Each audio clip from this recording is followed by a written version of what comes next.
Hello વિદ્યાર્થી મિત્રો, આજે આપણે ધોરણ 9 થી માંડીને 12 ની અંદર ખૂબ જ મહત્વનો એવો ટોપિક ડાયરેક્ટ ઇનડાયરેક્ટ સ્પીચ તેના વિશે ચર્ચા કરવાના છીએ. ધોરણ 10 ની બોર્ડની પરીક્ષામાં આ ટોપિક 45 મો પ્રશ્ન હોય છે, જે 3 માર્ક્સનો પૂછાય છે. ધોરણ 12 ની બોર્ડની પરીક્ષામાં કોમર્સની અંદર 51 મો પ્રશ્ન હોય છે, જે 4 માર્ક્સનો પૂછાય છે. અને બિન સચિવાલય કે જે બીજી પણ જે ગવર્નમેન્ટની એક્ઝામ આવે છે તેની અંદર પણ મે બી 2 કે 3 માર્ક્સનો આ પૂછાય છે. એટલા માટે જેમ એક્ટિવ પેસિવ હતું એ જ રીતે આના બધા અલગ નિયમો છે, તેના વિશે આપણે જાણીએ. ડાયરેક્ટ ઇનડાયરેક્ટ સ્પીચ, જેનું ગુજરાતી થાય પ્રત્યક્ષ, પરોક્ષ, કથન. નોર્મલી આ જે ટોપિક છે તે વિદ્યાર્થીઓને થોડો હાર્ડ લાગતો હોય છે, કારણ કે આ ટોપિકની અંદર બહુ બધા નિયમો આવે છે. નિયમો વધારે હોવાથી હાર્ડ લાગે છે, પરંતુ જો તમને આ ટોપિકના નિયમોમાં સમજ પડશે તો સૌથી વધારે આ ટોપિક સોલ્વ કરવામાં મજા આવશે. સૌથી પહેલા વાત કરીએ ડાયરેક્ટ સ્પીચ કે પ્રત્યક્ષ કથન કોને કહેવાય. પ્રત્યક્ષ જે આપણને દેખાતું હોય, જેને આપણે જોઈ શકીએ, સાંભળી શકીએ, સ્પર્શી શકીએ, તે બને પ્રત્યક્ષ કથન. અને પરોક્ષ કે જેને આપણે જોઈ ન શકીએ, મોબાઈલ ઉપર વાતચીત થતી હોય, તે ટીવી ઉપરના જે કાર્યક્રમો હોય તેને આપણે સ્પર્શી ન શકીએ, તો આ જે બધા છે તે પરોક્ષ બનશે. અને સામાસામિક બે માણસ કોઈ વાત કરી રહ્યા હોય તો તે બને પ્રત્યક્ષ. આ બની તેની નોર્મલ ડેફિનેશન, વ્યાખ્યા. હવે ડાયરેક્ટ ઇનડાયરેક્ટ સ્પીચ ની અંદર ઇન્ટ્રોડક્શન ની આપણે વાત કરીએ તો ડાયરેક્ટ ઇનડાયરેક્ટ સ્પીચ ના મુખ્યત્વે 6 પ્રકારના વાક્યો જોવા મળે છે. ડાયરેક્ટ ઇનડાયરેક્ટ સ્પીચ ની અંદર 6 પ્રકારના વાક્યો તમારે ભણવામાં આવશે, જેમાં સૌથી પહેલું જે છે વિધાન વાક્યો, જેને ઇંગ્લિશ ની અંદર કહેવામાં આવે છે એસેરેટિવ સેન્ટેન્સ. વિધાન વાક્યો, એસેરેટિવ સેન્ટેન્સ. ત્યાર પછી બીજું પ્રશ્નાર્થ વાક્યો. તો પ્રશ્નાર્થ વાક્યોને ઇંગ્લિશ ની અંદર કહેવાશે ઇન્ટ્રોગેટિવ સેન્ટેન્સ. ત્યાર પછી ત્રીજું નકાર વાક્યો, જેને ઇંગ્લિશ ની અંદર કહેવામાં આવશે નેગેટિવ સેન્ટેન્સ. પરંતુ આ નેગેટિવ સેન્ટેન્સ પર્ટિક્યુલર તમારે ભણવાના નહીં આવે, પરંતુ જે આપણે વિધાન હશે કે પ્રશ્નાર્થ હશે તેની અંદર જ ઇન્ક્લુડ થઈને આવશે. ચોથું આજ્ઞાર્થ વાક્યો, જેને ઇંગ્લિશ ની અંદર કહેવામાં આવે ઇમ્પેરેટિવ સેન્ટેન્સ.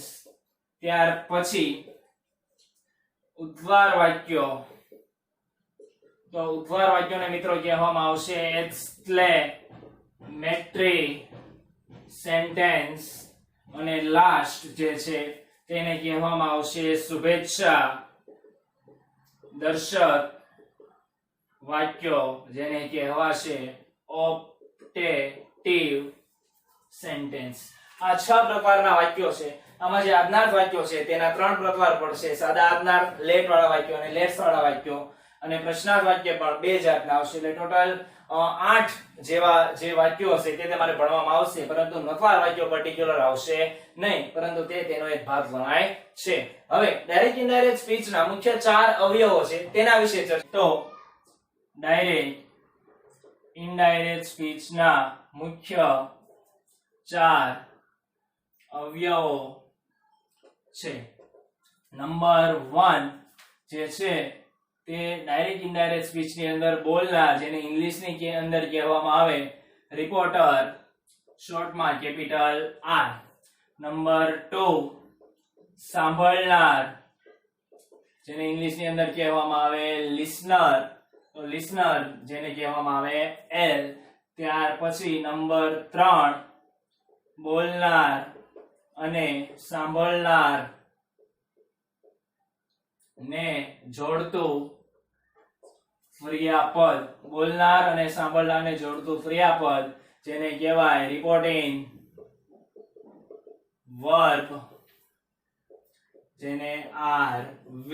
અને છેલ્લું અવતરણ ચિહ્ન વાળું વાક્ય, જેને કહેવામાં આવશે રિપોર્ટેડ સ્પીચ. જેને કહેવાશે RS. સમજે આ શું કહેવામાં? ચાર અવયવો: બોલનાર, સાંભળનાર, બોલનાર અને સાંભળનારને જોડતું ક્રિયાપદ અને અવતરણ ચિહ્ન વાળું વાક્ય. ઉદાહરણથી સમજીએ. જો આપણને આ વાક્ય આપેલું હોય, Ganesha said to Shiv, I am happy. Ganesha said to Shiv, I am happy. Direct indirect speech ની અંદર તમારે આ રીતના વાક્યો આવશે. હવે તમને નોર્મલી ખ્યાલ આવશે અને ડાયરેક્ટ ઇનડાયરેક્ટ સ્પીચ શીખવા માટે તમને બોલનાર અને સાંભળનાર કોણ છે એ જાણવું તમારે ખાસ જરૂરી છે. તો ગણેશા જે છે તે આ વાક્યમાં છે બોલનાર, એટલા માટે તે બનશે રિપોર્ટર બોલનાર.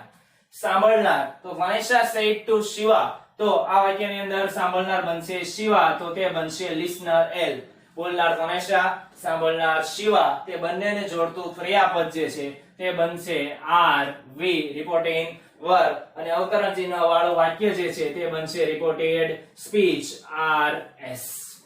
સૌથી વધારે તમારે બોલનાર અને સાંભળનાર કોણ છે એ જાણવું. બીજું ઉદાહરણ લઈએ કે Lakshman said to Ram, we are going to Lanka. તો આ વાક્યની અંદર નોર્મલી તમને ખ્યાલ આવશે. આ વાક્યમાં બોલનાર છે લક્ષ્મણ, સાંભળનાર છે રામ, બોલનાર સાંભળનારને જોડતું ક્રિયાપદ RV રિપોર્ટિંગ વર્બ, અને અવતરણ ચિહ્ન વાળું વાક્ય તે બનશે RS રિપોર્ટેડ સ્પીચ. આ પ્રમાણે ઓરિજિનલ ડાયરેક્ટ ઇનડાયરેક્ટ જે છે તે આ નથી, પરંતુ આનો યુઝ તેની અંદર આવશે. જેમ એક્ટિવ પેસિવ ની અંદર આપણે વાક્ય રચના હોય, વાક્ય રચના આવડે તો જ તમારાથી વાક્યો સોલ્વ થાય. એ પ્રમાણે જો તમે સમજશો પાયો તો તમારાથી એ સોલ્વ થશે. નોર્મલી વિદ્યાર્થીઓ સીધા નિયમો વાંચવાનું શરૂ કરે એમ તમને કોઈ દિવસ ડાયરેક્ટ ઇનડાયરેક્ટ આવડશે નહીં. ચાલો આગળ વધીએ. તો હવે ડાયરેક્ટ ઇનડાયરેક્ટ સ્પીચ ની અંદર આજે આપણે બે ટેબલ જોવાના છે અને ત્યાર પછી વિધાન વાક્યો સમજીશું. તે બે ટેબલનો યુઝ 30% જેવો ડાયરેક્ટ ઇનડાયરેક્ટ ની અંદર આવશે. તે ટેબલ જોઈએ. હવે ડાયરેક્ટ ઇનડાયરેક્ટ સ્પીચ ની અંદર આ બે ટેબલ છે જેનો 30% જેવો યુઝ તમારે બધા જ વાક્યોની અંદર કરવાનો આવશે. આ તમારે સીધું યાદ જ રાખી લેવાનું છે. નોર્મલ તમે બે વાર કોઈ પણ નોટ ની અંદર લખીને તૈયારી કરશો તો ઈઝીલી તમને યાદ રહી જશે. આ બે ટેબલ તમારે બે વાર લખીને યાદ કરવા. એમિઝાર ડાયરેક્ટ ઇનડાયરેક્ટ માં જે જગ્યાએ એમિઝાર આપેલું હશે તેનું આપણે કરશું was, were. do does પ્રશ્નાર્થ વાક્યની અંદર જ્યારે do does આપેલું હોય ત્યારે આપણે લેશું V2 નો રૂપ, ભૂતકાળનું રૂપ. do does નફાર વાક્યમાં આપેલા હોય ત્યારે આપણે લેશું did પ્લસ મૂળ રૂપ, did ની સાથે મૂળ રૂપ. have has તો have has નો આપણે તો થઈ જશે had. SKS વાળું રૂપ કે મૂળ રૂપ આપેલું હોય તેનું થશે V2 નો રૂપ. did આપેલું હોય તો did નું થશે had પ્લસ V3. આ નિયમો તમારે સીધા યાદ જ રાખી લેવાના છે. આનો બીજો કોઈ રસ્તો નથી. V2 નું રૂપ આપેલું હશે તો તેનું પણ કરશું had plus V3. was were આપેલું હોય તો તેનું થાય had પ્લસ been. had આપેલું હોય તો head નું head જ રહેશે. ત્યાર પછી shall will આપેલું હશે તેનું આપણે કરશું would. can તો can નું થઈ જશે could. may તો may નું થઈ જશે might. અને must તો must નું તો must જ રહેશે. ખાસ યાદ રાખવું. બીજું ટેબલ ડાયરેક્ટ ઇનડાયરેક્ટ સ્પીચ માં જ્યારે these આપેલું હોય તો these નું થઈ જશે that. these THESE આપેલું હોય તો આ these નું થઈ જશે those. now just તો now just નું થઈ જશે then. THEN. Direct indirect speech normal શા માટે વિદ્યાર્થીઓને હાર્ડ લાગે છે? એક્ટિવ પેસિવ અને ડાયરેક્ટ ઇનડાયરેક્ટ સ્પીચના જે નિયમો છે તે ભેગા થઈ જાય છે. આને તમારે અલગ રીતે યાદ રાખવું તો તમને ઈઝીલી આવડી જશે. here નું થઈ જશે there. so તો so નું થઈ જશે thus. ago નું થઈ જશે before. today નું થઈ જશે that day. tonight નું થઈ જશે that night. yesterday તો yesterday નું થઈ જશે the previous day. last night તો last night નું થશે the previous night. મતલબમાં લાસ્ટ આપેલું હોય તેનું ફરી નાખવાનું the previous ને પાછળનું સેમ. લાસ્ટ મંથ આપેલું હોય તો the previous month. Last week આપેલું હોય તો the previous week. next day તેનું થશે the following day. Next day the following day, next week તો તેનું થશે ધ ફોલોવિંગ વીક. મતલબમાં કે જે જગ્યાએ નેક્સ્ટ શબ્દ આપેલો હોય તેનું થઈ જશે ધ ફોલોવિંગ. નેક્સ્ટ મંથ આપેલું હોય તો the following month, next year આપેલું હોય તો ધ ફોલોવિંગ યર. આ પ્રમાણે બે ટેબલ ખાસ તમારે લખીને યાદ રાખવા, જેનો મહત્તમ યુઝ આપણે જે હવે ભણવા જઈ રહ્યા છીએ ઓરિજિનલ ડાયરેક્ટ ઇનડાયરેક્ટ સ્પીચ તેની અંદર કરવાનો રહેશે. હવે ડાયરેક્ટ ઇનડાયરેક્ટ સ્પીચ નો પહેલો ટોપિક ગવર્મેન્ટ એક્ઝામમાં ખૂબ જ વાર પૂછાતો અને 10મા અને 12મા તો પેરેગ્રાફ પૂછાશે, તો વિધાન વાક્યો જે છે તેના તરફ. હવે ડાયરેક્ટ ઇનડાયરેક્ટ સ્પીચ નો પહેલો ટોપિક જે વિધાન વાક્યો છે તે આપણે જોઈએ. તો ઘણીવાર એવું બને છે કે વિદ્યાર્થીઓને વિધાન વાક્યોના નિયમ આવડતા હોય તો એ રીતે સોલ્વ કરવા એ બી આવડતું હોય, પણ વિધાન વાક્ય છે એ જ કેમ ખબર પડે એ જ નથી ખબર પડતી હોતી. તો સૌથી પહેલા તો એ નક્કી કરવું કે કોઈ પણ વાક્ય છે તો તમને કેમ ખબર પડે કે વિધાન વાક્ય છે. તો તેના બે નિયમો છે કે પહેલો નિયમ, વિધાન વાક્યની શરૂઆત હંમેશા થઈ હોય છે ત્વરતાથી અને વાક્યના અંતમાં આપેલું હોય છે પૂર્ણ વિરામ. વાક્યના અંતમાં પૂર્ણ વિરામ અને વાક્યની શરૂઆત ત્વરતાથી. આ બે વસ્તુઓથી તમારે નક્કી કરવું વાક્ય વિધાન છે. ઉદાહરણ આપીને સમજાવું તો ધારો કે આપણને આવું આપેલું હોય, વનેશા said to Uma, I am eating my laddu. આવું જો આપેલું હોય તો સૌથી પહેલા સમજીએ કેમ ખબર પડે આ વાક્ય વિધાન છે. આ વાક્યની હવે ડાયરેક્ટ ઇનડાયરેક્ટ સ્પીચમાં બોલનાર સાંભળનાર એ બંનેને છોડીને જ્યારે અવતરણ ચિહ્ન આપેલું હોય ત્યાંથી તમારે નક્કી કરવું કે અહીંથી વાક્ય શરૂ થાય છે. આ વાક્યની શરૂઆતમાં આપેલું છે I અને વાક્યના અંતમાં આપેલું છે પૂર્ણ વિરામ. એટલા માટે આપણે નક્કી કરી શકીએ આ વાક્ય વિધાન છે. હવે તેના નિયમો જોઈએ કે વિધાન વાક્યની અંદર said અને said to ના બદલે વિદ્યાર્થી મિત્રો આવશે told. said અને said to ના બદલે આવશે told. સંયોજક આવશે that. આ પ્રમાણે એટલે વિધાન વાક્ય હોય તો said અને said to ના બદલે told, સંયોજક આવશે that. હવે સોલ્વ કરવાનો પ્રયત્ન કરીએ. ગવર્મેન્ટ એક્ઝામમાં સીધા જ આ રીતના વાક્યો પૂછાય છે. વનેશા આ વાક્યમાં બોલનાર, ઉમા આ વાક્યમાં સાંભળનાર, said to બોલનાર અને સાંભળનારને જોડતું ક્રિયાપદ, બાકીનું જે છે તે અવતરણ ચિહ્ન વાળું વાક્ય. તો હવે સૌથી પહેલા બોલનાર ને સાંભળનારના નામમાં મિત્રો કોઈ દિવસ ડાયરેક્ટ ઇનડાયરેક્ટ સ્પીચમાં એક પણ વાર તમારે ફેરફાર થશે નહીં. એટલે બોલનાર અને સાંભળનારનું નામ જે આપેલું હોય તે તમારે એઝ ઇટ ઇઝ લખી દેવું, તેમાં કોઈ પણ જાતનો ફેરફાર કરવો નહીં. તો બોલનાર આ વાક્યમાં છે વનેશા તો વનેશા આવશે એઝ ઇટ ઇઝ. ત્યાર પછી said to તો said to ના બદલે વિધાન વાક્ય છે એટલા માટે આવશે told. ચાલો સાંભળનાર તો સાંભળનાર બનશે ઉમા.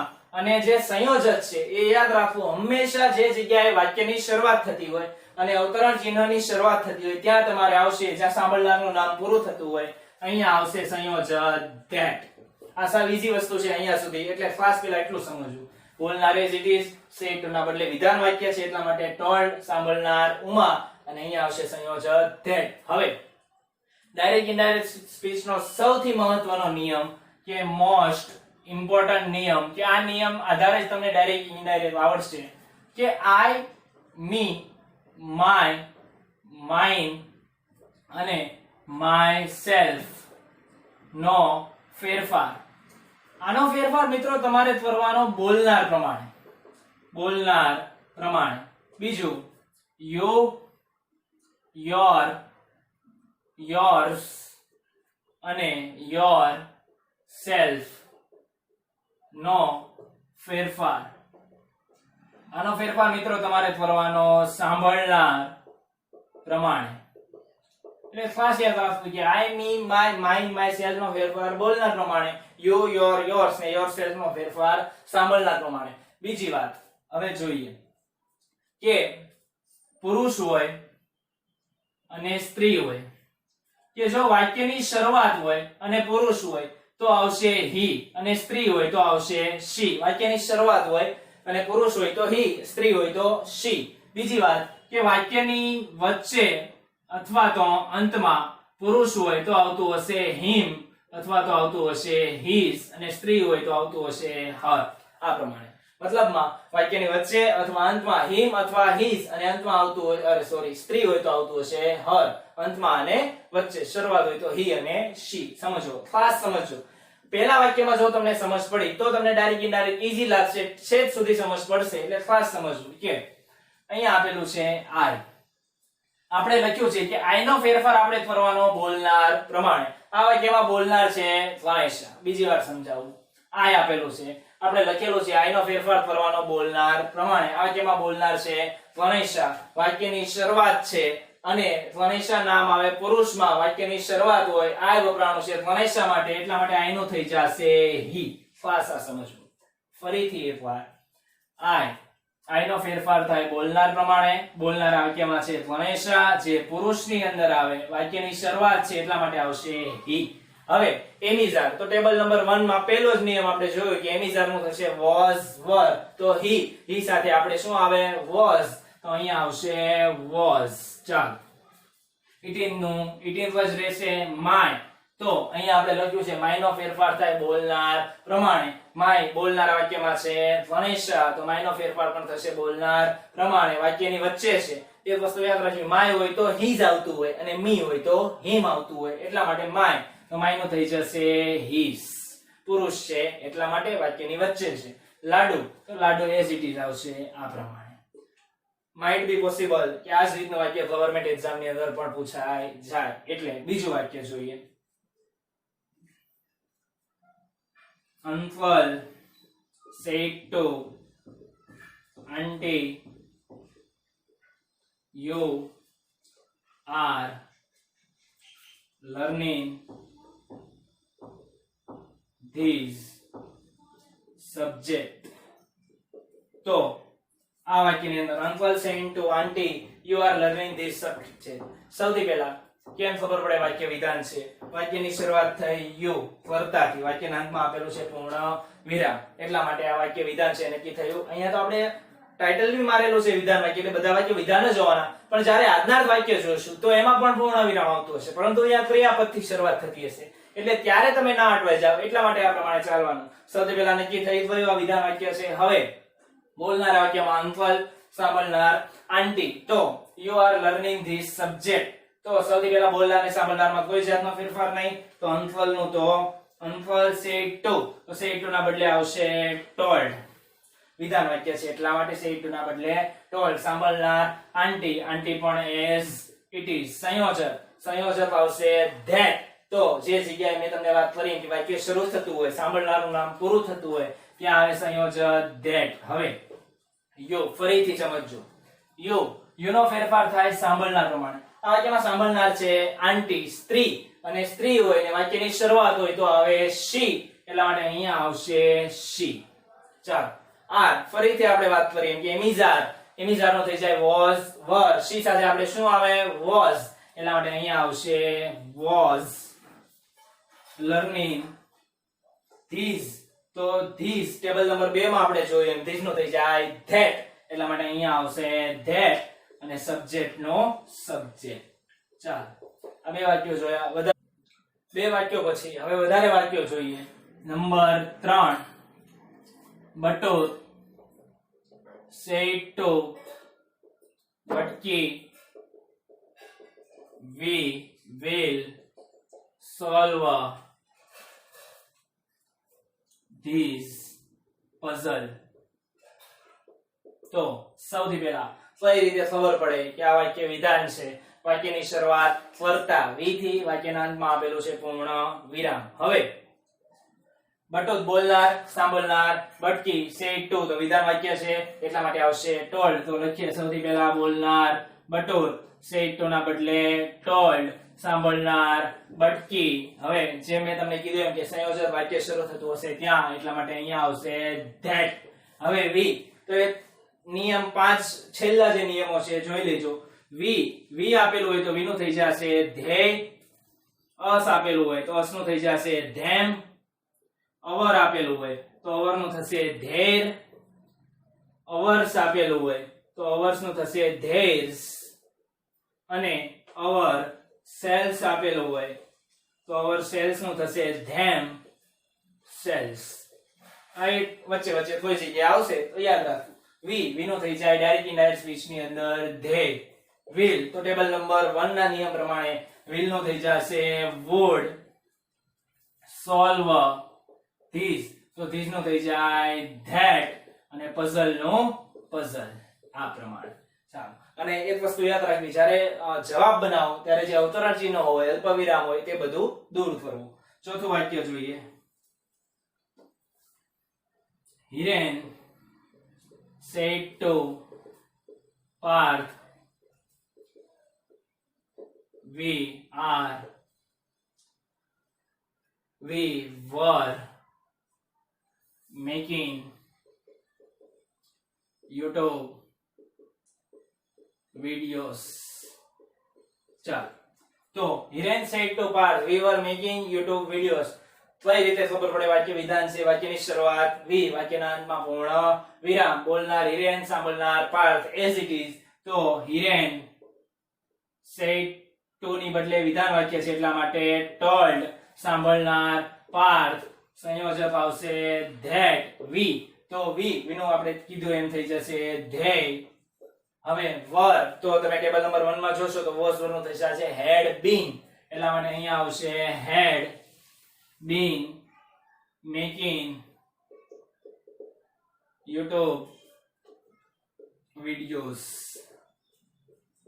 ચાલો, Krishna said to Trishna, I do not teach the grammar. હવે મિત્રો, મેં તમને કીધું એમ કે નત્વાર વાક્ય પર્ટિક્યુલર ભણવાના નહીં આવે, પણ આ જ રીતે વચ્ચે વચ્ચે કોઈ જગ્યાએ આવે તો એને પણ એ જ રીતે નત્વાર વાક્ય પૂર્ણ વિરામ વાળું હોય તો તેને વિધાન તરીકે સોલ્વ કરવું, અને ક્રિયાપદથી શરૂ થતું હોય, આજ્ઞાર્થ વાળું હોય તો તેના નિયમ આવશે એ પ્રમાણે. મોસ્ટ ઓફ વિધાન તરીકે જ આપેલું હોય છે. Krishna said to Trishna, I do not teach the grammar. કેમ ખબર પડે? વાક્ય વિધાન છે, નત્વાર છે, પરંતુ શા માટે આપણે વિધાન તરીકે સોલ્વ કરશું? વાક્યની શરૂઆત I, વર્તાદી, વાક્યના અંતમાં પૂર્ણ વિરામ, એટલા માટે. તો સૌથી પહેલા બોલનાર as it is, સાંભળનાર as it is. તો Krishna said to ના બદલે આવશે told, સાંભળનાર Krishna, સંયોજક તો વચ્ચે આવશે સંયોજક that. I બંને સ્ત્રી છે. I વાક્યની શરૂઆત કૃષ્ણા માટે વપરાણું, I નો ફેરફાર થાય બોલનાર પ્રમાણે. બોલનારા વાક્યમાં કૃષ્ણા એટલા માટે આવશે she. do not નત્વાર. do does અને નત્વાર વાક્ય હોય ત્યારે આવશે did ની સાથે મૂળ રૂપ. તો આ જે do છે તેનું થઈ જશે did not, અને મૂળ રૂપ આપેલું જ હોય છે ઓલરેડી as it is, એટલે teach નું teach, the grammar નું the grammar. એક નજરે જોતા બધા જ વિદ્યાર્થીઓને, બધા મિત્રોને એવું લાગશે કે આ ટોપિક હાર્ડ છે, ઈઝી છે, પરંતુ જો તમે વ્યવસ્થિત સમજવાનો પ્રયત્ન કરશો તો જેમ નાનો બાળક હોય તેને ચાલતા શીખવાની ઈચ્છા હોય તો ઘણી મહેનત કરવી પડે, એમ ઇંગ્લિશ ભાષા તમારે શીખવાની ઈચ્છા હોય તો મહેનત તમારે કરવી પડશે. હવે 5 વાક્યો જે તમારે જાતે બનાવવાના છે, જો કોઈ વિદ્યાર્થી તે 5 વાક્યો સોલ્વ કરીને આપશે તો મને બહુ જ ખુશી થશે. એટલા માટે કોમેન્ટની અંદર કોઈ પણ વિદ્યાર્થી કે વોટ્સએપમાં તો તમે આન્સર આપો જ છો, એટલા માટે 5 વાક્યો જાતે બનાવવાની ટ્રાય કરો. ભૂલ થાય તેનો કોઈ ઇશ્યુ નથી, પરંતુ લખવાનો પ્રયત્ન કરો તો કોઈ દિવસ તમે સાચું પણ લખી શકશો. 5 વાક્યો જે તમારે જાતે બનાવવાના. હવે જે 5 વાક્યો તમારે જાતે બનાવવાના છે તે જોઈએ. પહેલું વાક્ય, રાજા said to Rani, I was doing this work for you. સૌથી પહેલા નક્કી કરવું શા માટે આ વાક્ય વિધાન છે, ત્યાર પછી જે આપણે નિયમો જોયા એ પ્રમાણે તમારે ચાલવું. બીજું વાક્ય, અશોકભાઈ said to Hasmukhbhai, you can do any work. ત્રીજું વાક્ય, Raju said to Kwaju, we are waiting for your videos. ચોથું, પલક said to ઝલક, you can learn many subjects. અને છેલ્લું વાક્ય, Ram said to Sita, I will take back you. આ 5 વાક્યો તમારે સોલ્વ કરવા. અને બીજી વાત કે તમે 70% પણ આ વાક્યો સાચા સોલ્વ કરશો તો શ્યોરલી તમને ડાયરેક્ટ ઇનડાયરેક્ટ સ્પીચ આગળ જતા આવડી જશે. થોડું હાર્ડ લાગશે વિદ્યાર્થી મિત્રો, પરંતુ જેમ વિમાનના પાયલોટ અને બસના પાયલોટની અંદર ફેર હોય છે એ જ રીતે સામાન્ય માણસ અને કોઈ વિશેષ માણસની અંદર એટલો જ ફેર હોય છે. એટલા માટે પ્રયત્ન કરો અને જરૂરથી કોમેન્ટની અંદર તેમના જવાબ આપો, અને વોટ્સએપમાં તો તમે જવાબ શેર કરો છો. તમે બધાએ આ જ રીતે જે સપોર્ટ આપ્યો છે મને વિશ્વાસ છે કે આગળ પણ એ જ રીતે આપતા રહેશો. તમારો બધાનો ખૂબ ખૂબ આભાર. Thank you very much.